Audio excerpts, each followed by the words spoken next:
দাদু ভোটটা কিন্তু আমাদেরকে দিও, এবার প্রচুর উন্নয়ন করব। ব্যাংক কলারা নাকি তোর কাছে 1700 কোটি টাকা পায়, তুই আমার কি উন্নয়ন করবি রে? তুই আগে নিজের উন্নয়ন কর। বুড়োগুলো হঠাৎ এত সচেতন হয়ে গেলে কি হবে? বাস আর যাই বলেন, বুড়ো বললেন না, এদের গায়ে কিন্তু সেটা ভাঙা চোর। আরে দাদু টাকা দিয়ে দেবো তো, টাকাও দেবো, উন্নয়নও করবো। তুই এমপি হলে সর্বসাকুল্যে বেতন পাবি 1.5 লাখের মতো। 5 বছরে সর্বোচ্চ কত হবে? 90 লাখ, 1 কোটি। আরো 1699 কোটি টাকা ঋণ থাকে তোর।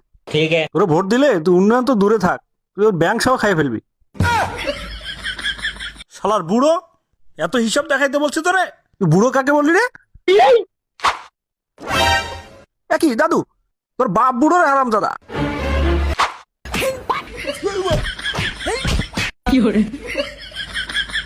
ঋণগ্রস্ত ভিখারি কোথাকার, তুই আসছিস আমার উন্নয়ন করতে?